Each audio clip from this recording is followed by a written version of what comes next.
Santri yo ngaji yo ngabdi yo rapine keri-keri kan kayak gitu. Alhamdulillah wis kabeh Mas. Tinggal Keri-keri, sampean tok kan sing urung. keri-keri kan. Karo sing ning ngarep. Mbok rak payu mbok piye rak paham.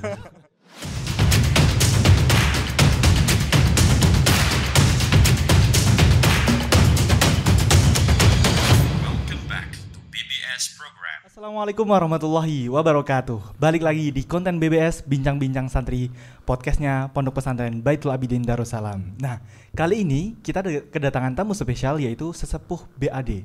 Tidak hanya satu narasumber, tapi kita kedatangan 3 narasumber yang nanti insya Allah kita akan membahas tema-tema yang akan setiap narasumber beda tema.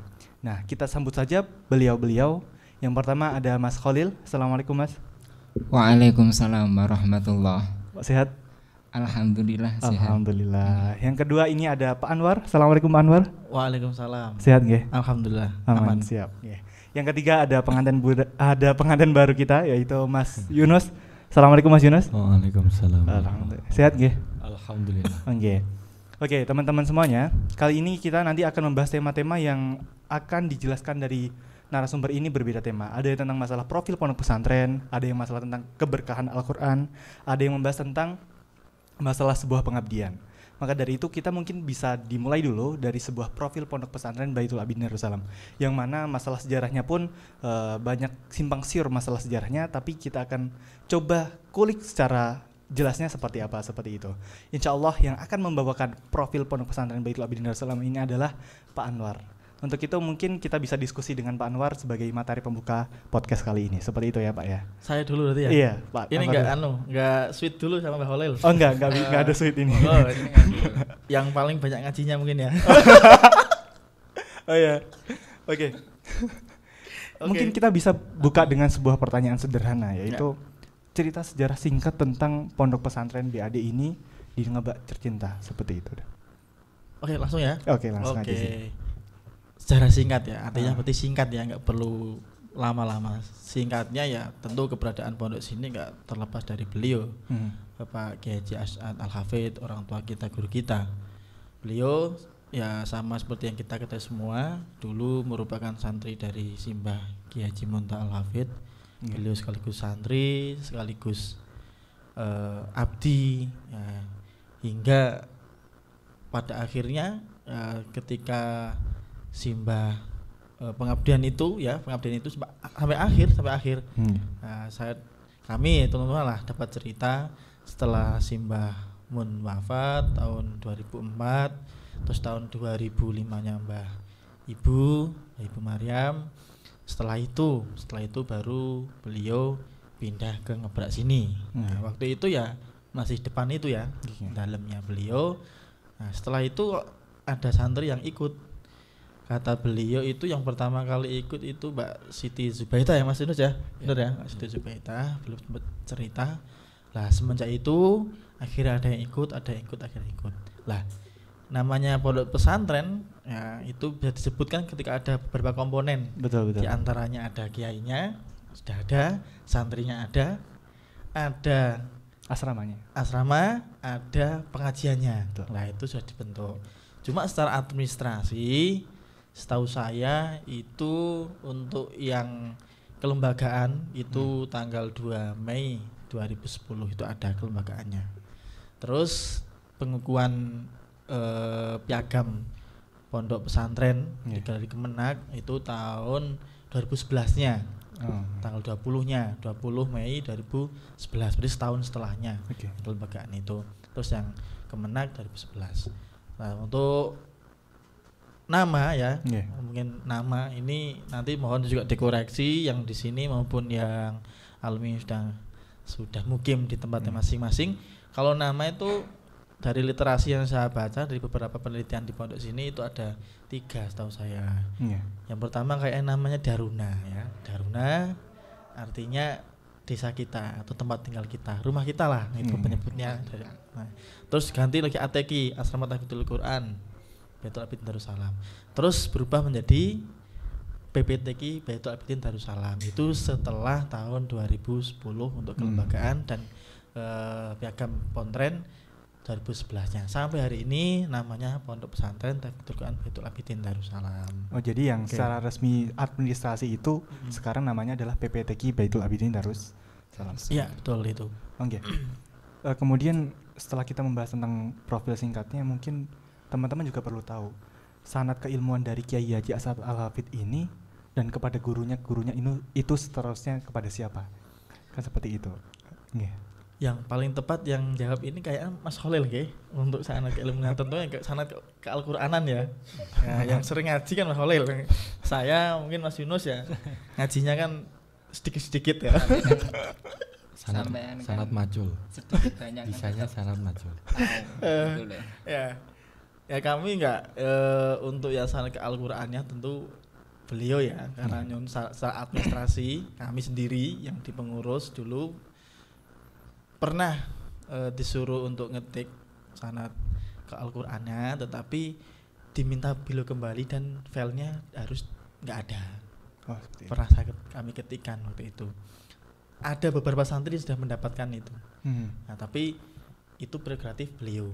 Nah, artinya guru setahu kami, kita semua lah yang pernah cari beliau ngajinya sama Simbah Muntaha untuk Al-Qur'annya. Simbah ngajinya cerita dari beliau sama Mbah Usman ya, kali Mas Khalil ya. Setelah itu ke Kerapia Yai Munawir, terus ke Termas itu untuk Simbah Muntaha. Artinya beliau ngambilnya dari Mbah Mun, jelas itu Qur'annya. Oke.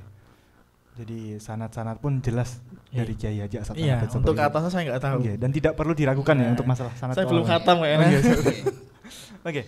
Ini yang menarik, pertanyaan yang menarik adalah BAD itu tanpa plang, tidak seperti pondok pesantren umumnya. Nah, tapi apa sih yang mendasari kemudian Kiai Haji As'ad Al-Hafidh ini tidak mau membuat plang sebuah pondok sebesar ini gitu loh? Dikatakan seperti itu. Oke, Mas Tulus mungkin yang jawab lebih dulu.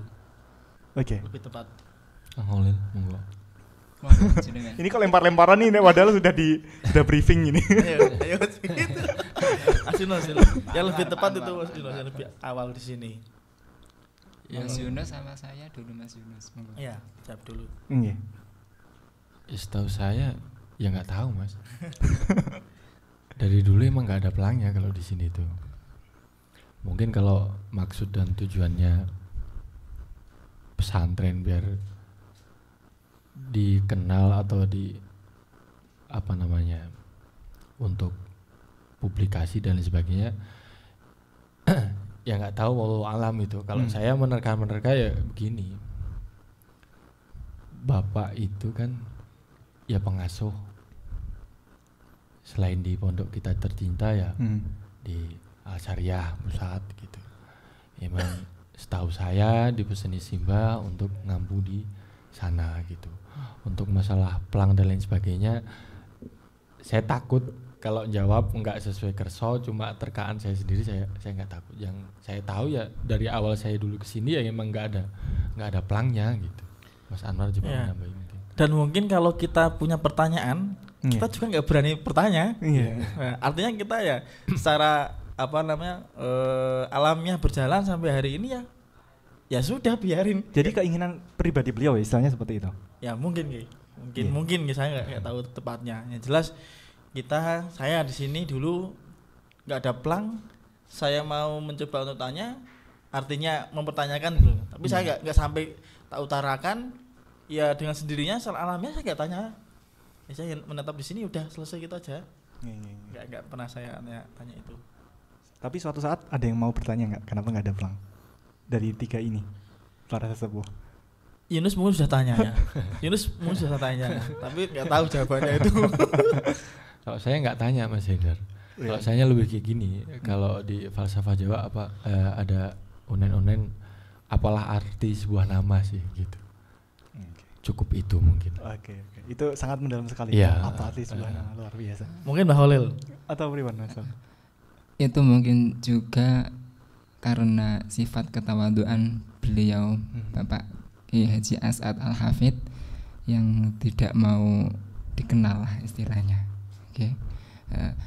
Kan berkali-kali itu banyak wali santri yang sowan bapak terus nitip kepada anaknya, jawaban beliau asline kula niku mboten saged napa-napa.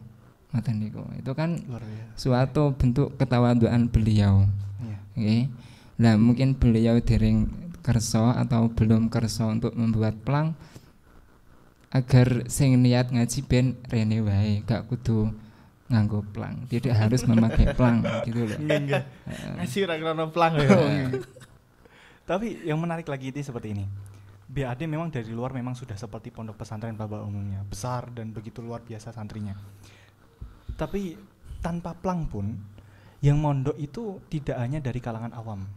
Jadi tidak hanya masyarakat biasa kemudian tahu Kiai Asad kemudian memondokkan di situ, tapi yang luar biasanya adalah dari putra-putri para kiai dan para alim itu dimondokkan di sini. Kemudian apa sih yang membuat ini sampai terjadi di pondok kita seperti itu?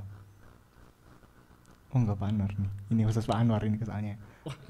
Kalau tanya ke saya kayak kurang tepat lagi ini. Harusnya tanyanya ke wali santri. Iya. Nanti di sini gitu. Saya juga heran gitu. Iya. Nah, saya juga heran. Kenapa gitu? Dan saya ya soalnya kebiasaan saya tuh nggak berani tanya gitu loh. Tapi hanya mengamati gitu aja. Namanya orang mengamati kan menerka-nerka. Iya kan? benar. Terkaan saya nggak mungkin saya sampaikan kan, karena nggak mutlak 100% benar gitu. Dan juga nggak hanya ada plang, brosur juga nggak ada gitu. Iya benar. Nah, akhir-akhir ini aja ada kayak apa gedombrengan kayak gini ya. Seperti ini kan akhir-akhir ini aja ya. Benar. Setelah akhir 2018 baru mulai ada kita berkembang untuk di media untuk Betul. sana. Oke, jadi kesimpulannya dari plang adalah kalau menurut saya nanti boleh dikoreksi dari para narasumber. Jadi tanpa plang itu adalah sebuah keinginan pribadi dari beliau dan santri yang begitu banyak memang kita nggak tahu dari mana. Jadi kita tanyakan, yang tepat adalah kita tanyakan kepada wali santri seperti itu. Atau mungkin? Iya, tentunya beliau-beliau mau memondokkan anak ke sini kan punya alasan. Lah itu. Iya. Kalau untuk mengklasifikasi jawaban begitu banyak kita nggak tahu. Oh, beliaunya pun kan juga tidak mengira kalau sampai sebesar ini kan. Nah, Oke. Apalagi kita ya. Oke. Pertanyaan terakhir nanti sebelum kita masuk ke tema dari Mas Khalil dan Mas Yunus. Untuk Pak Anwar. Mungkin kehidupan sehari-hari atau dari pengasuh yang bisa kita jadikan suri tauladan, terutama kita sebagai santri itu apa? Seperti itu. Saya ngutipnya ya, ini bukan penghentikan saya atau yang saya bicarakan, saya dapat dari orang dan saya mungkin membenarkan juga.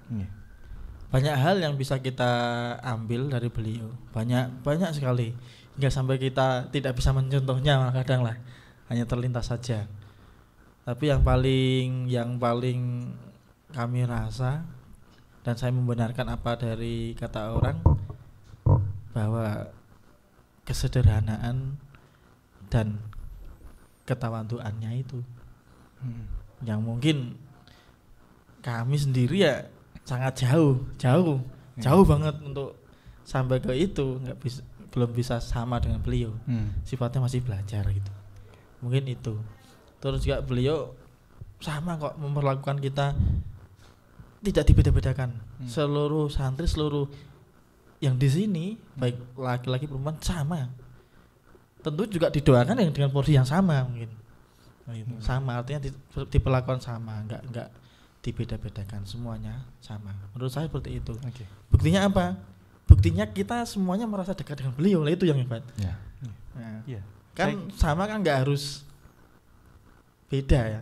Ya memang enggak sama, beda ya. Ya maksud saya itulah.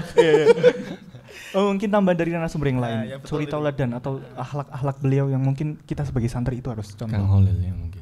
jenengan mawon. Dua-duanya jawab, Oke, tapi jawab. sekarang sud dulu. Yang muda dulu. Yang muda dulu. Jenengan sama saya muda sih. Oh. Aku. Pas jenengan mawon. Oh enggak, masalah dulu. Masalah. Nggih. Akhlak beliau yang bisa kita tiru sebagai seorang santri. Dari Pak Anwar tadi mengatakan sederhana dan tawadu. Salah satu yang membuat saya kagum itu beliau lebih mencontohkan kepada fiil, tindakan beliau ya. Beliau kan jarang ngendika teng santri-santri nggih. Ya tidak seperti kiai-kiai yang lain lah nggih. Beliau itu lebih ke tindakan beliau. Contohnya ya selalu istiqomah deres, tawadhu. Okay. Kalau ketika ada tamu itu sikap beliau, akhlak beliau kepada tamu itu kan sangat takzim sekali. Nah itu kan beliau lakukan kan tidak tidak secara langsung ketika di teng santri ini mboten, tapi tindakan beliau gitu loh. Luar biasa. Dari Kang Yunus, Riwan. Ya kalau lihat Pak Yai As'ad sebagai pendakwah, sebagai kiai, mungkin cara beliau dalam menasehati atau mungkin mengkritisi atau ngasih pesan kepada anak didiknya bukan lagi gini,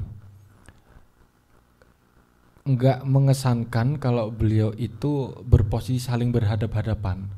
Jadi beliau sebagai kiai, terus yang di depannya sebagai santri, beliau yang ngasih mauidho hasanah, yang di depan sebagai mustami'in gitu, bukan. Tapi Bapak menempatkan posisi yang sama. Bukan lagi we versus you, itu enggak. Tapi we versus it. Bapak terlebih dulu masuk, duduk sejajar, menjadi objek sasar yang sama untuk dinasehati gitu. Jadi lebih ngena seperti itu. Jadi enggak, kalau kita lihat sekarang kontestasi sekarang Mas, banyak orang bertikai gara-gara kelompok yang beda, kan karena itu. Selalu posisinya berhadap-hadapan, we versus you atau me versus you gitu. Tapi Bapak tuh enggak, we versus it. Jadi Bapak tidak memposisikan dirinya itu berhadapan-hadapan dengan yang akan dinasihati atau santri didiknya gitu. Tapi duduk sama, merasakan sesuatu yang sama, kemudian beliau baru masuk. Nah, mungkin itu yang jadi nilai yang beda. Ya, Bapak itu seperti itu. Oke, mungkin bisa dikoreksi. Istilahnya seperti ini. Dari yang dijawab Mas Yunus itu, kalau mau mengkoreksi sebuah masalah, mau nimbrung dulu, kemudian kita lihat pandang masalah itu sama.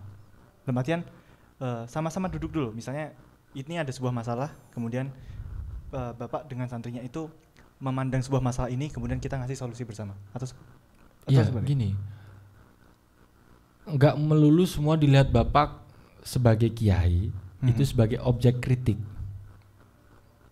Tapi Bapak sendirilah yang merasa objek kritik, objek dari nasihat itu sendiri gitu. Jadi beliau berpesan kepada santri, ya beliau berpesan kepada dirinya sendiri gitu. Artinya satu frekuensi ya sudah. Ya, sudah satu frekuensi. Jadi beliau dengan siapa sudah bisa menyetel frekuensinya. Baru satu frekuensi diarahkan kan enak. Suaranya juga jernih, mudah diterima. Nah, itu mungkin. Yang sulit di situ menyamakan frekuensi itu yang sulit. Kayak seperti itu mungkin. Iya, benar. Oke, luar biasa ini. Jadi itu tadi masalah tentang Pondok Pesantren Baitul Abidin Darussalam yang tadi sebenarnya pertanyaannya khusus kepada Pak Anwar, tapi akhirnya menjadi sebuah diskusi yang menarik seperti itu. Mungkin kita masuk ke tren tentang keberkahan Al-Quran dan penghafal Al-Quran. Ya nanti insya Allah tujuan khususnya adalah ke Mas Khalil, tapi nanti bisa para narasumber yang lain bisa menambahin jawaban menurut perspektif pribadi seperti itu. Enggak, ke Mas Yunus aja. Atau enggak ini diminum dulu saja ya? Oh enggak, mau enggak diminum. Daripada pajangan tak pilak.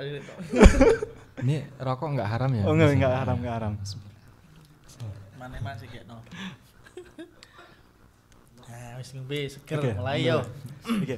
Kita masuk ke tren-tren masalah tentang diskusi masalah Al-Quran, keberkahan dan tentang penghafal Al-Quran. Kita mulai dari sebuah pertanyaan sederhana dulu. Kalau kita melihat Mas Khalil sekarang adalah patut dikatakan sebagai seorang santri yang mendapatkan berkah dari Al-Quran. Kenapa bisa saya katakan seperti itu?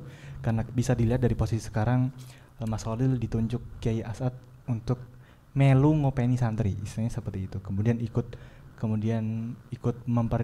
meneruskan perjuangan di PPTQ Baitul Abidin Darussalam tercinta ini. Memandang amanah dan tanggung jawab seperti ini, Mas Khalil melihatnya seperti apa? Terima kasih atas pertanyaannya. Sebenarnya sebenarnya itu yang ditunjuk Bapak nggih untuk ngopeni santri, untuk ikut-ikut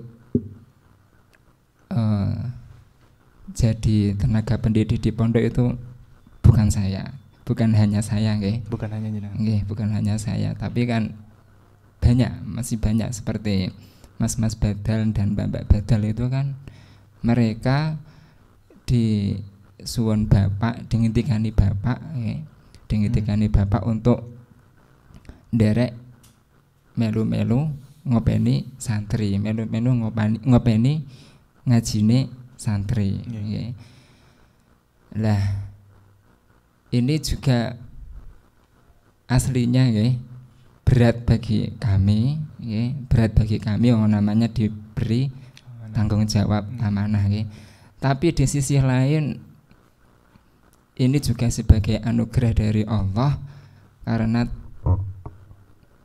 Bapak As'ad sendiri nggih memberi kesempatan kami untuk bisa dandani Al-Qur'an lagi gitu loh nggih. Ya salah satunya contoh nggih niki pas ketika badali itu kan otomatis dari diri sendiri nggih termotivasi untuk kudune aku harus bisa melanyahkan ngoten niku nggih. Lah itu seperti itu nggih. Di sisi lain ini sebagai anugerah, di sisi lain juga ini karena diberi tanggung jawab nggih. Nggih, aslinya nggih berat tapi mau tidak mau nggih bismillah kami laksanakan gitu. Mungkin ada tambahan dari yang lain monggo.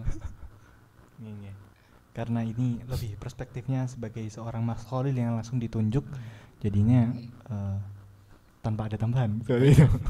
Pertanyaan khusus. Pertanyaan khusus istilahnya kan gitu, eksklusif. Tanya ke saya nggak tepat itu. Mas Yunus kan sama saja. Atau dari narasumber yang lain pernah mendapat sebuah amanah yang kemudian sampai sekarang harus saling terikat kepada pondok. Ada tidak dari Pak Anwar atau Kang Yunus? Kalau selama saya mengenal dan tahu beliau ya, beliau itu asas kebermanfaatannya aja sih Mas, gitu. Misalnya saya lebih bermanfaat di mana di suatu tempat ya monggo gitu. Kalau Bapak insya Allah ridho gitu.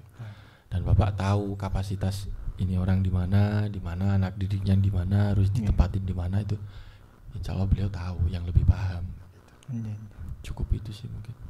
Mas Anwar? Ya mungkin itu. Cukup. Nyambung ke pertanyaan kedua untuk Mas Khalil. Tidak mungkin tanpa tirakat. Nah, itu pertanyaan. Pasti dengan sebuah tirakat yang mungkin sampai mendarah daging atau yang mengakar kuat. Kok lebih sekali? Enggak, ini pertanyaannya memang seperti itu. Kok bisa kayak gitu kan? Bukan lebay, tapi memang sebuah analisis saya seperti itu. Tapi mungkin bisa diceritakan tirakat-tirakat yang Mas Khalil lakukan selama di pondok agar nanti santri-santri di sini itu ikut tirakat-tirakat yang jenengan lakukan. Kalau masalah tirakat nih, nah, sekarang gini, tirakat itu apa gitu dulu ya. Nah, tirakat itu kan meninggalkan sesuatu hal yang berbau hawa nafsu, okay? Itu salah satu pengertian dari tirakat. Atau meninggalkan sesuatu hal yang duniawi untuk menuju ke ukhrawi. Artinya jalan untuk bagaimana kita mendekatkan diri kepada Allah. Nah ini saya ditanya tentang tirakatnya saya itu apa saja. Ketika di pondok sama dengan yang lain lah. Sama dengan yang lain. Aslinya itu ya biasa-biasa aja. Ya deres kayak gitu. Tirakatnya orang yang menghafalkan Al-Qur'an itu kan yang pertama kan harus deres. Kalau saya itu pegangannya latihan istiqomah deres. Baik itu lancar maupun tidak lancar, pokoknya yang penting deres. Istiqomah, latihan istiqomah deres. Nah nanti suatu saat fa insyaallah kalau kita biasa istiqomah, nggih, biasa istiqomah nanti akan istilahnya itu terasa apa sih buah dari istiqomah itu, kayak gitu. Mungkin salah satunya adalah ketenangan hati ketika deres, atau oh alhamdulillah kok hafalan kok semakin lancar, nggih. Alhamdulillah kok bisa angan-angan maknanya Al-Qur'an. Nah, itu seperti yang dilakukan anak-anak pondok sini kan, kalau biasanya setelah hatam mereka biasanya pada matang puluh, matang puluh itu kan deres selama 40 hari atau setiap hari hatam sampai 40 hari, seperti itu ya. Matang sebanyak 40 hataman, itu ada yang berpuasa juga. Tapi nek saya belum pernah menjalani tirakat matang puluh nggih. Napa meneh nek mun lakoni lah tambah. Ngoten. Mboten yang ini prinsip kula nggih. Prinsip kula niku nggih, pokoke nek sampeyan nek kita itu sudah nyemplung di dalam Al-Qur'an nggih, menghafalkan Al-Qur'an, ya itu kudu latihan istiqomah deres nggih, harus bisa membagi waktu, itu saja. Kalau saya dibilang puasa Senin Kamis juga tidak, apalagi puasa dalail. Saya sudah kurus, nanti kalau saya puasa tambah kurus gitu loh. Nanti kalau saya puasa saya tidak semangat deresnya, lebih baik saya semangat deres tapi nggak usah puasa. Okay.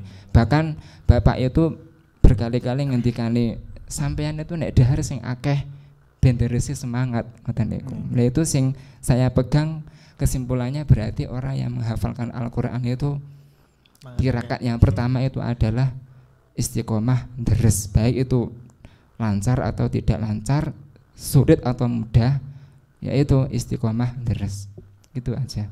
Jadi kunci suksesnya adalah istiqomah deres. Nggih, insyaallah. Mungkin ada tambahan dari Mas yang lain. Nggih. Kameramennya tersinggung. Enggak pernah deres soalnya. Kenapa bisa seperti itu? Enggak pernah deres soalnya. Mas Yunus ngapusi. Mas Yunus itu kalau malam deresnya dari ba'da isya sampai subuh. Masya Allah. Oke. Ini mau jawab ini. Enggak. Cukup. Kang Holil lebih dari cukup. Oke. Ini ada pertanyaan yang nanti mungkin bisa di setiap narasumber bisa menjawab. Fenomena sekarang adalah Al-Qur'an dibikin gagah-gagahan, dikomersilkan, kemudian dijual ayatnya untuk kebutuhan pribadi. Nah, sebagai seorang santri dari Kiai Haji As'ad Al-Hafidh itu, manhaj yang tertanam untuk menjadi seorang hafidhul Qur'an yang sesuai dengan prinsip yang diajarkan Romo Kiai Haji As'ad Al-Hafidh itu seperti apa? Mas Holil dulu maksudnya. Saya dulu? Enggak, Mas Anwar dulu? Enggak, tetap Mas Holil dulu. Berkali-kali kan Bapak ngendika nggih. Al-Qur'an itu sebagai pegangan hidup. Jangan sampai digunakan untuk hal duniawi, okay? Jangan sampai istilahnya itu menjual ayat-ayat Al-Qur'an dengan dunia yang kecil nih, sedikit. Ya, itu berkali-kali Bapak ngendikan kepada santrinya seperti itu. Gini, Al-Qur'an itu kan orang diberi hafal Al-Qur'an, okay, itu semata-mata kan bukan usaha orang tersebut, melainkan hanya itu anugerah dari Allah Subhanahu wa taala. Seperti sebagaimana di ayat Al-Qur'an kan ada tsumma awrasnal kitabal ladzinas tufaina. Itu memang dia itu dipilih Allah, okay, dianugerahi Allah berupa hafal Al-Qur'an. Bukan semata-mata itu usahanya dia, itu tidak, okay.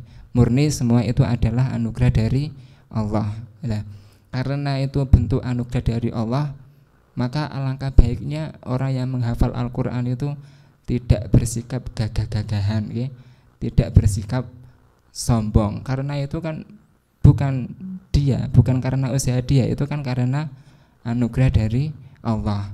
Makanya beliau Bapak As'ad itu berkali-kali ngendikan kudu sing ngati-ngati, okay? Kudu sing ngati-ngati, okay? Ya itu jangan sampai dibuat gagahan sombong, itu tidak boleh. Lah gini, ada suatu cerita, suatu cerita. Ada seorang santri, dia sudah lancar, dia sudah ikut haflah khatmil Quran, sudah pernah gelondong 30 juz, sudah lumayan lancar. Tapi karena ada sedikit rasa kesombongan di hati, oh aku wis lancar kok, aku wis tahu gelondong, aku tahu rasa deres. Ya. Itu pernah ada cerita seperti itu. Ya. Selang beberapa hari setelah dia di hatinya berkata seperti itu, ini hukuman dari Allah atau apa, saya nggak tahu, kalau a'lam ternyata dia disuruh simaan tidak berani, disuruh neruskan ayat dia juga tidak bisa. Alhasil dia baru merasa oh ini mungkin saya dapat hukuman dari Allah. Dia menangis itu. Dia menangis karena dia sebelumnya sudah bisa gelondong, sudah haflah, tiba-tiba saja hafalnya hilang gitu loh. Lah itu makanya kita harus berpegang, kita diberi hafalan Al-Quran itu semata-mata karena anugerah dari Allah itu. Cukup luar biasa. Jadi kalau dari Mas Khalil melihatnya adalah ojo gagahan, hati-hati karo Al-Quran. Dan itu murni, hafalan yang kita dapat adalah murni dari Allah, bukan karena ikhtiar kita. Ngoten ya Mas. Mungkin Pak Anwar atau Mas Yunus menambahkan. Pak Anwar, monggo. Mas Yunus aman. Enggak. Kalau Kang Khalil tadi jawabannya udah insya Allah mewakili dari semuanya. Kalau saya tak tambah jawab guyon aja. Kenapa kok dibikin gagah-gagahan tuh, maksudnya gimana gitu. Gagah itu kalau istrinya 4 itu gagah gitu. Kalau kita muslim mengkaji Al-Quran atau kok gagahnya di mana gitu. Itu kan memang tugas kita, kewajiban kita. Orang petunjuknya kita di situ gitu. Gitu aja udah. Pak Anwar menambahkan. Cukup. Cukup.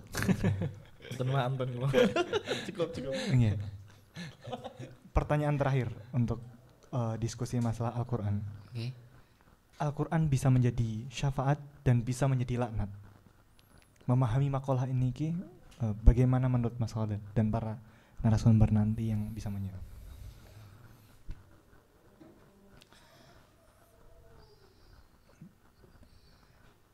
Terima kasih.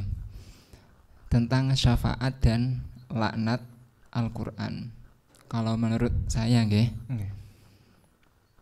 orang yang mendapat syafaat Al-Quran itu adalah orang yang bisa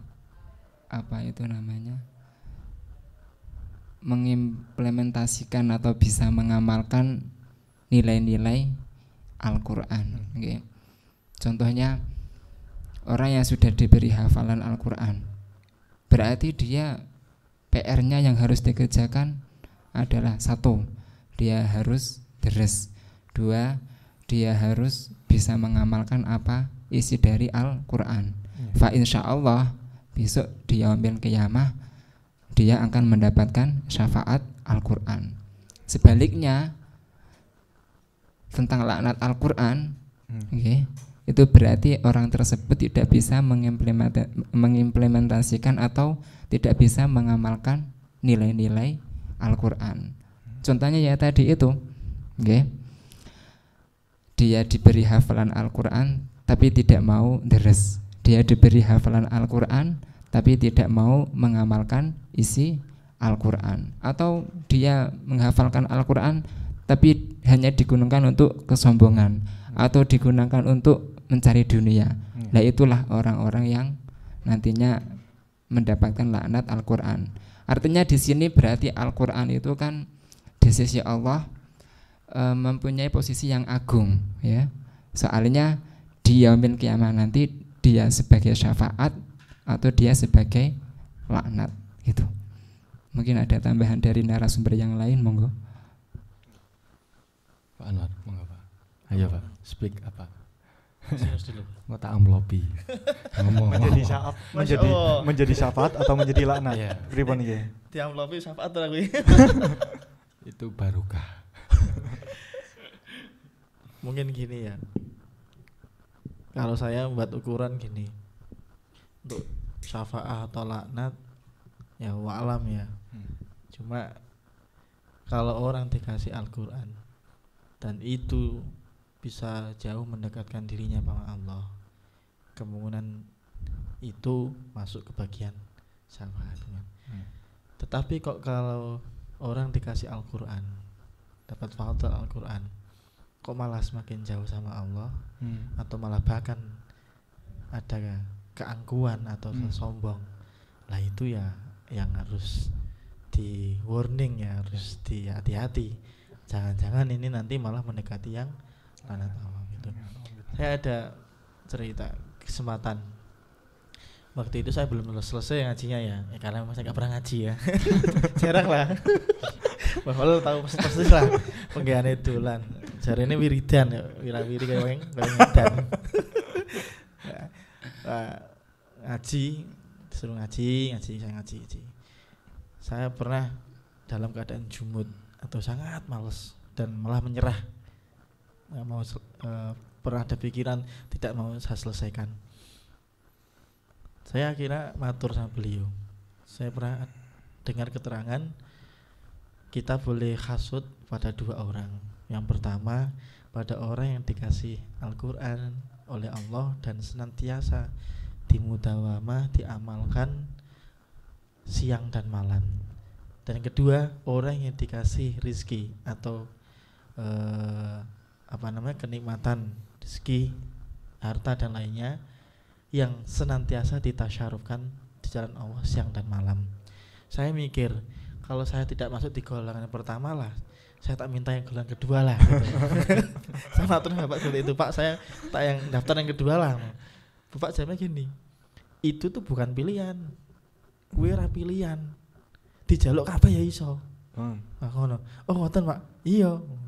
Wis penting kayak iki dirampungi sik. Oh nggih. Semenjak itu saya alhamdulillah mau ngaji dan alhamdulillah selesai, walaupun selesaian lah Mbak Khalil ya. Nah itu. Dan saya nggak mikir pengen satu atau dua, ya ngaji aja gitu selesai itu. Nah itu aja. Mas Yunus? Iya, kalau yang diomong Pak Anwar itu berarti akan tuzidukum fi ta'ah begitu. Kalau saya ya ini pribadi Mas, semakin takut sih emang. Rubba qali'il Qur'an wal Qur'an ya anuh kan begitu. Itu kalau saya sampai detik ini pun kalau baca itu takut dengan sendirinya, nggak tahu kenapa takut nggak bisa ngamalin Quran, takut ya pokoknya takut lah. Kalau pernah saya dengar Bapak ngendikan tuh jangankan ngafalin gitu, kalian kalau masih terus melanggar syariat Allah, syariat agama, moco aja jangan. Saya pernah dengar Bapak ngendikan seperti itu. Dan itu terus saya renungi, terus saya jadikan pegangan. Pokoknya ya jangan, ya balik lagi ke pertanyaan Mas Haidar tadi, kenapa bikin gagah-gagahan? Ya nggak sampai buat gagah-gagahan Mas. Kita itu harusnya kalau orang-orang benar-benar pegang sama Quran aja takut dengan dirinya sendiri, itu nggak mikir gagah tuh nggak gitu. Kalau saya lebih ke situnya Mas Haidar. Ya, ini menarik sekali. Jadi teman-teman bisa menyimpulkan syafaat atau laknat dari tiga narasumber ini sudah menjawab dengan perspektif masing-masing. Kita pindah ke tren tentang sebuah pengabdian, yang nanti ini pertanyaannya sebenarnya khusus kepada Mas Yunus, tapi nanti bisa dijawab secara bersamaan dengan para narasumber yang lain. Ada sebuah makalah mengatakan man khodama khudima, atau berkah sebuah ilmu itu dengan hikmah. Jadi itu menjadi sebuah prinsip kuat dari seorang santri untuk berkhidmah kepada kiainya.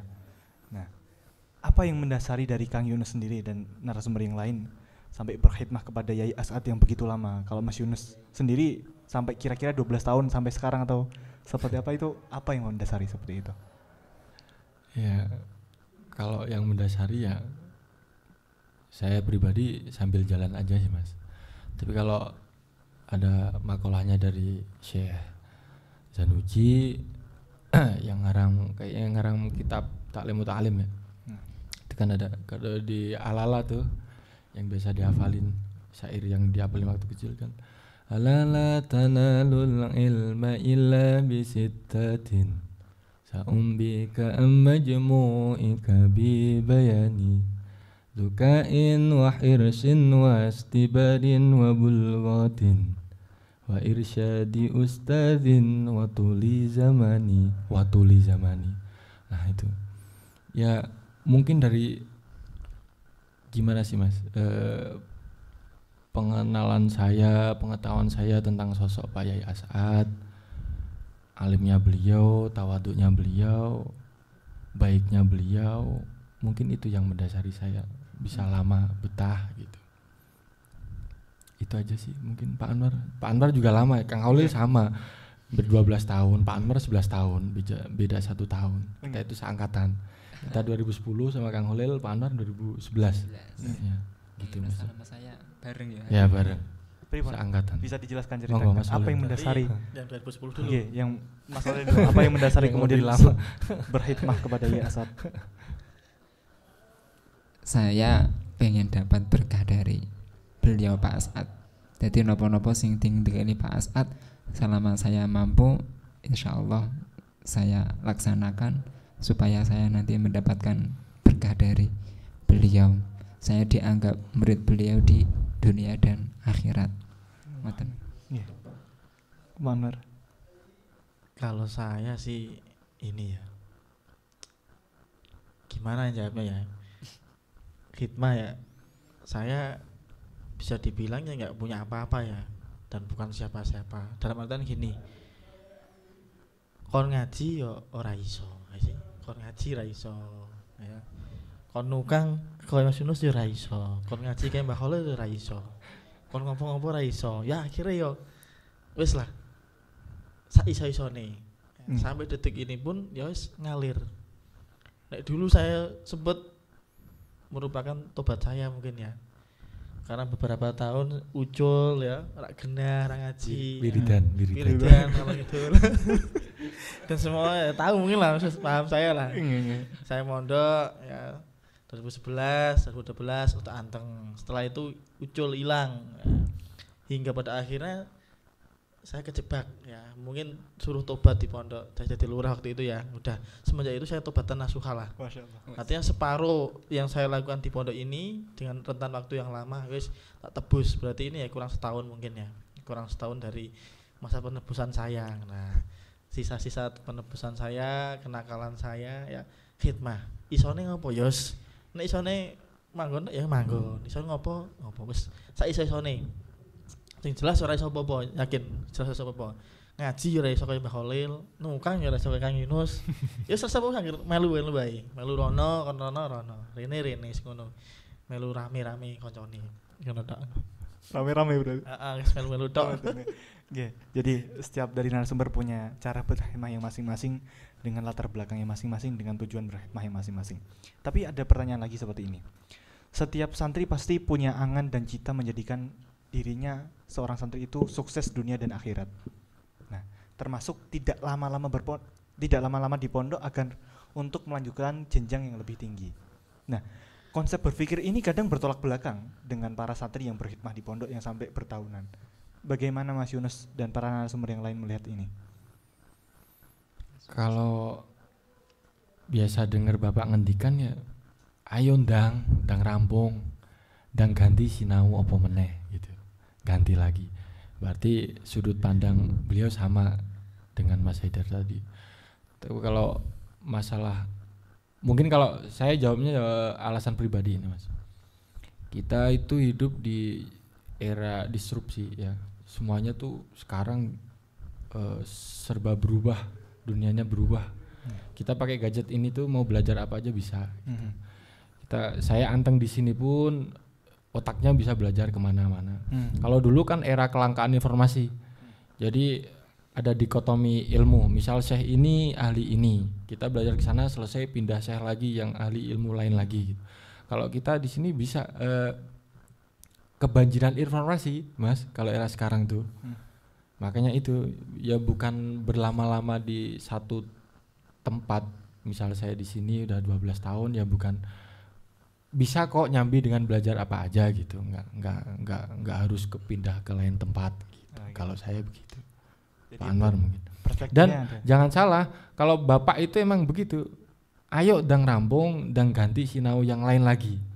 Istilahnya ke jenjang yang lebih tinggi. Kalau Baat selalu mendorong putra-putranya, santri-santrinya untuk seperti itu gitu. Mas Anwar coba. Nyong siji wae ra lulus. Itu satu aja enggak lulus makanya enggak naik-naik kelas saya. Terus yang ini. Bukan karena kelamaan mungkin karena lemotnya mungkin.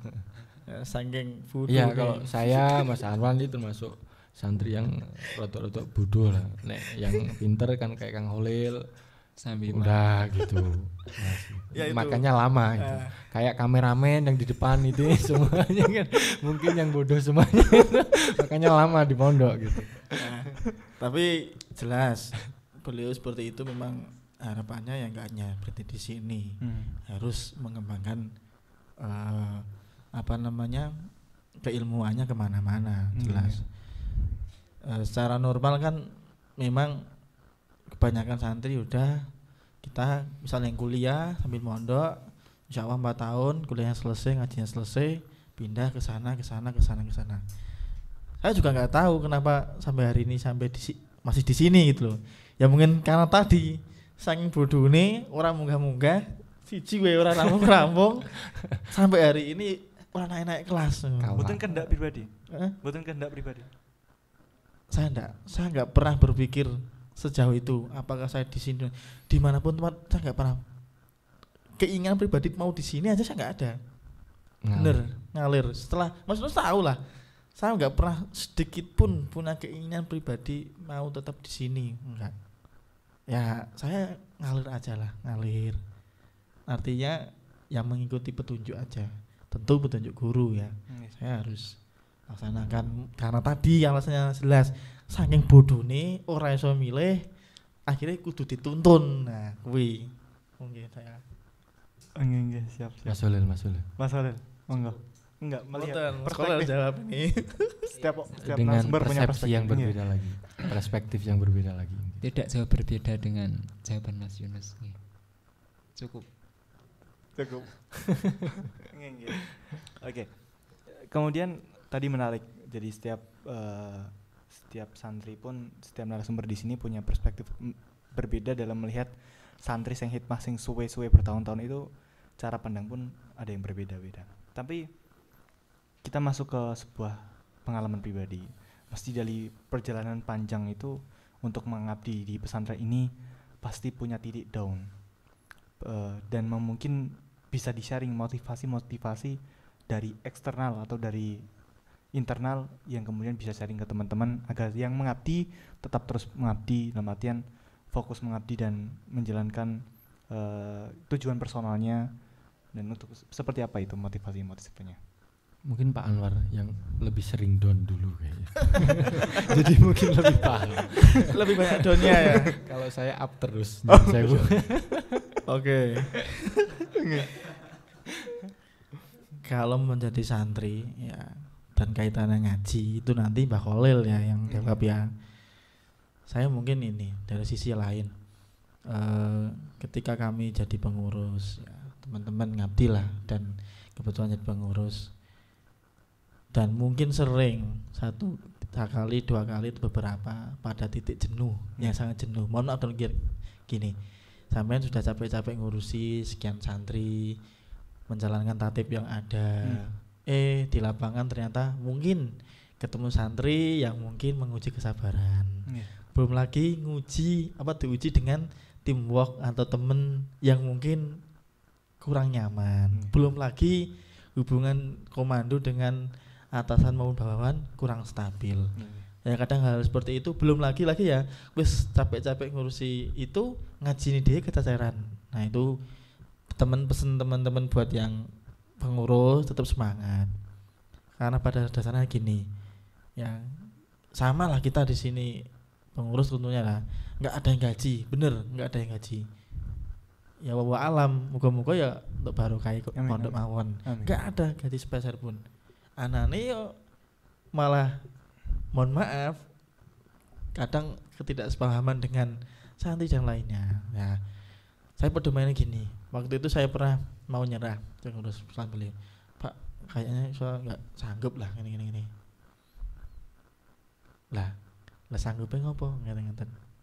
Terus pada akhirnya beliau hanya berucap memang ora bakal bisa nuruti keinginan wong akeh.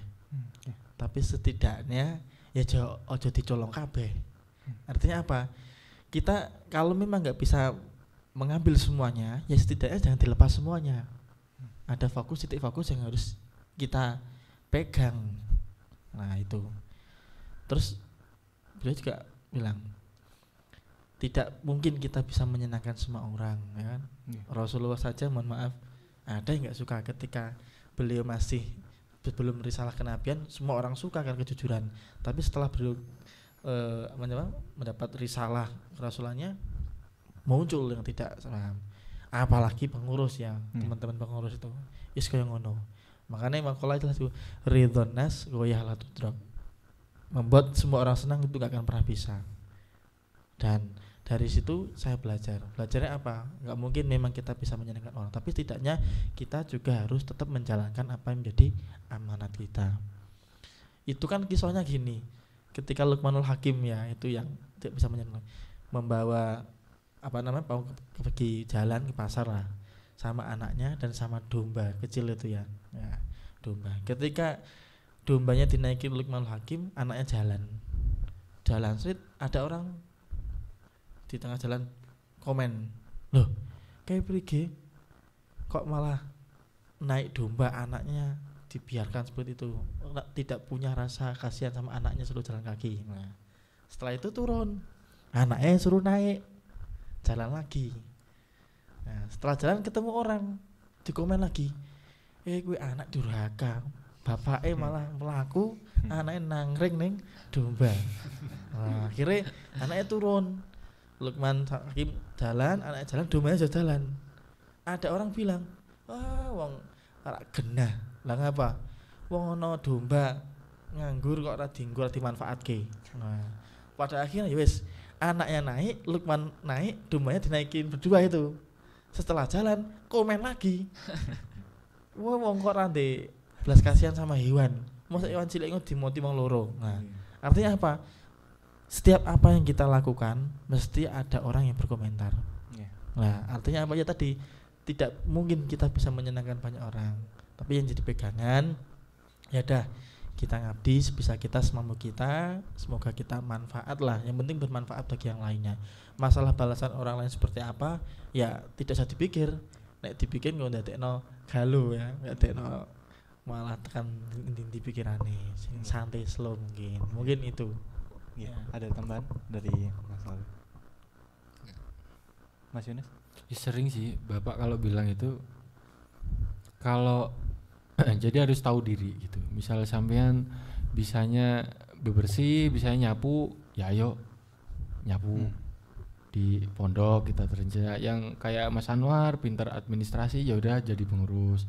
Yang pinter kayak Kang Holil ngajinya bagus, ya udah ayo melu ngopeni santri, begitu sih Mas. Kalau Bapak itu selalu menekankan seperti itu. Asas kebermanfaatan kalau Bapak itu selalu begitu. Bisanya apa? Itu yang harus terus ditekuni gitu. Oke.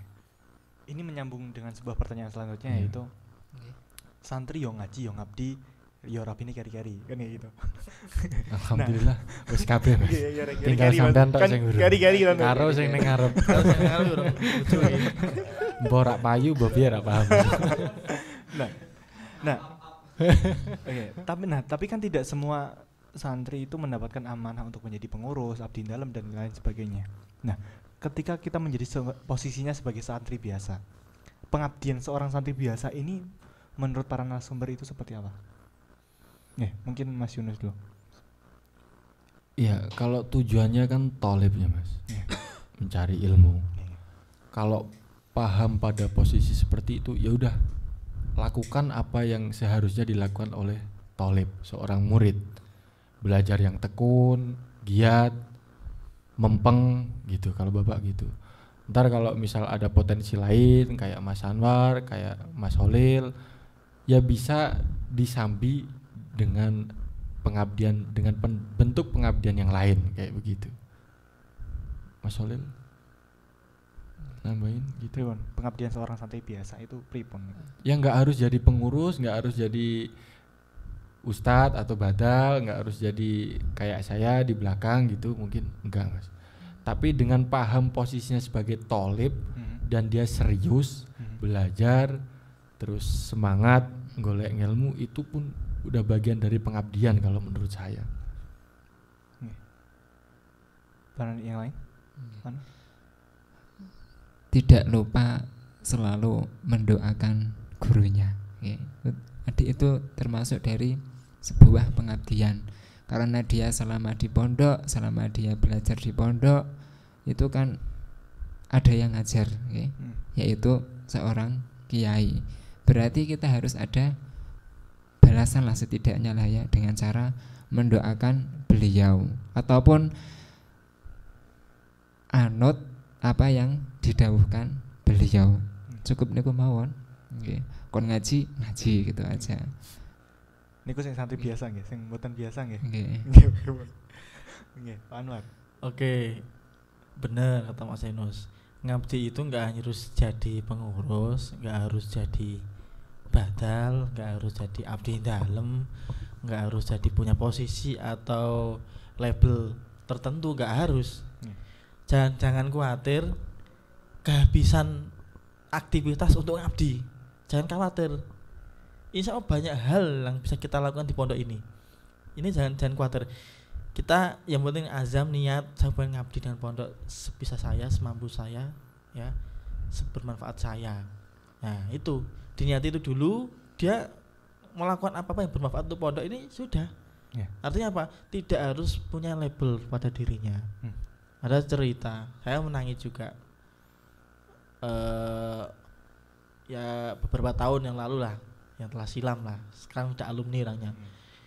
Mohon maaf, secara dohir ya beliaunya ya kita sangat hormati ya secara dohir ya. Tetapi tidak ada yang nyangka dan tidak ada yang tahu wadifahnya dia yang sering dilakukan itu, mohon maaf, bersihin WC. Kalau ada orang dia ngumpet, kalau orang pergi bersihin WC. Malam itu nggak ada orang yang tahu, Tak amati terus beberapa kali saya amati. Pada akhirnya dia tahu kalau saya amati. Nah, karena sudah ngerti saya tahu ya, kalau sudah sama saya biasa. Nek kulo pengen ya tak rewangi, nek ora ya dhewe. Nah, tak tanya sama beliau, kok maunya, padahal kan ada roan mingguan ya, ada piket sendiri, kok maunya? Dia jawabnya, ya mungkin ini yang bisa saya lakukan untuk pondok. Nah, artinya apa? Tidak harus menjadi sesuatu atau berlabel apa untuk bisa mengabdi pondok. Insya Allah tidak akan pernah kekurangan pengabdian di pondok, asalkan kita mau mengabdi, entah itu bentuknya fi'liyah ya ataupun yang non fi'liyah, mesti ada. Termasuk bakal tadi mendoakan keberkahan pondok, mendoakan pondok semua santri, itu juga bentuk pengabdian. Jadi tidak akan ada yang namanya habis pengabdian di pondok, nggak ada. Tergantung kita niati aja hikmah di pondok dengan bentuk apapun, yang penting tadi ada kemanfaatan. Mungkin itu. Ada tambahan yang lain? Masalah mau nambah lagi? Oke, terima kasih teman-teman semuanya. Ini kita masuk pada closing statement. Nah, pertanyaan terakhir yang nanti ditujukan kepada teman-teman semuanya. Ini closing statement menurut perspektif dari setiap narasumber, yaitu pertanyaannya sederhana. Apa itu berkah menurut jenengan? Dan kemudian pesan untuk santri-santri ngebra. Karena insya Allah narasumber di sini adalah termasuk santri-santri Kiai As'ad yang mendapatkan berkah dari beliau. Jadi mempunyai perspektif tentang berkah itu mesti berbeda-beda. seperti itu. Mungkin dari Mas Khalil dulu. Ya, seperti apa yang ada di kitab-kitab itu kan, pengertian dari berkah itu kan ziyadatul khair ya, atau tambahnya kebaikan, tambahnya keapian. Artinya gini, kita mondok di sini ya, bertahun-tahun ngaji ya. Yang kita harapkan salah satunya kan berkah, supaya kita nanti misalkan sudah keluar dari pondok, kita mendapatkan kebaikan ya, tambahnya kebaikan apa yang sudah kita lakukan di pondok gitu loh. Salah satunya ya derese tambah sae, ngoten nggih. Tindak lakune tambah apik nggih. Sera wong karo wong liya juga apik nggih. Pokoke tambah kebaikan lah. Itu pengertian dari berkah nggih. Terus untuk pesan saya kepada santri-santri khususnya pondok Baitul Abidin Darussalam, yang pertama yang terpenting adalah nderek dawuh apa yang sudah didawuhkan Bapak kepada kalian nggih. Pokoknya nderek dawuh ngendikane Bapak nggih. Terus yang kedua, mentaati peraturan pondok itu. Lah salah satu kita supaya mendapatkan berkah kan di situ, nderek dawuh sama taat kepada peraturan pondok nggih. Itu. Terus yang ketiga, berhubung ini saya tadi ditanya tentang masalah ngaji nggih. Itu pesan saya sejak awal tadi kan, baik kita itu nanti terusnya diberi kelancaran atau tidak, kita diberi kemudahan atau sulit dalam ngaji kita, hendaknya kita istiqomah ya. Istiqomah baik itu lancar atau tidak lancar, baik itu sampean nderesi angel nopo mudah nggih, latihan istiqomah niku mawon. Nggih. Pak Nur, monggo. Ya sama yang Pak Anwar tadi bilang, karena goalsnya pendidikan menurut saya ya man arofa nafsahu faqad arofa rabbahu gitu. Berarti berkah ya tuzidukum fi ta'ah, kabeh-kabeh mlakune pokoknya dalam ketaatan kepada Allah Subhanahu wa taala. Kalau pesan sama teman-teman santri yang lain, karena kita ini santri, bener kata Mas Khalil, pokoknya dari kedawa mawon wis ora usah kakan cangkem. Kalau saya pribadi gitu, nggak usah kebanyakan cangkem, nggak usah kebanyakan tanya. Kalau misal iskal, janggal, kurang cocok, misal kok Pak Yai begini begitu, ya udah dia wis pokoknya mendel mawon. Insya Allah yang jenengan kritisi itu di otak panjenengan, di hati panjenengan, insya Allah di lain kesempatan bakal kebuka piyambak. Kenapa kok yang seperti kenapa kok dulu seperti itu, oh kenapa kok Pak Kiai misal begini begitu, nanti insya Allah kejawab piyambak gitu. Mas Anwar. Mungkin kalau pertanyaannya keberkahan apa yang pernah kita rasakan mungkin ya. Apa itu berkah? Apa itu berkah ya? Yang jelas kita bisa mengetahuinya manakala kita berpengalaman, dan setiap orang itu punya kejutan. Maksud saya apa? Keberkahan itu akan muncul nanti pada kehidupan yang akan datang kita lalui ketika kita khidmat di pondok ya. Insya Allah pada periode atau pada kesempatan yang lain, insya Allah akan muncul surprise ya, muncul kemudahan, muncul pengalaman. Dan itu ada hubungannya dengan apa yang sudah kita lakukan di pondok ya. Dalam artian insya Allah sudah dipapake ya, sudah dipilihkan yang terbaik oleh Allah. Nah, pesan saya untuk diri saya sendiri ya, karena saya juga belajar semuanya, tentunya harus didasari dengan ikhlas. Ikhlas itu apa? Tidak ada yang bisa tahu, karena itu rahasia Allah yang diberikan kepada orang, sirnya Allah yang diberikan kepada manusia lain. Allah mengetahui atau memberikan ikhlas ke seseorang itu Allah sendiri. Nah, adapun pengertian ikhlas itu ya pengertian versi masing-masing ya. Cuma saya mau menyitir hadis ya, man akhlasa lillahil amal walam yanwi bihi muqabilan dhaharu atharu barakatihi alaihi wa aqibi. Artinya apa? Kalau didasari dengan ikhlas ya, artinya ikhlas itu ya jenengan sama Allah yang tahu lah itu cara terus tidak ada tendensi apapun orang krono apa-apa ya, itu insya Allah akan sangat jelas atharnya ya, athar atau hasil dari ikhlas kita tidak hanya kita tapi bagi generasi setelah kita gitu. Jadi apapun posisi kita jalani dengan ikhlas tentunya, dengan mengharap ridho dari Allah tuh. Terus berikutnya pesan saya juga, karena kita mungkin mampunya doa ya doa ya, sering-sering mendoakan, terlebih orang tua kita doakan, guru kita doakan. Artinya apa? Kita sambung ruhnya. Orang tua kita di sini, guru kita, beliau sambung terus dengan Fatihah, disambung terus ya.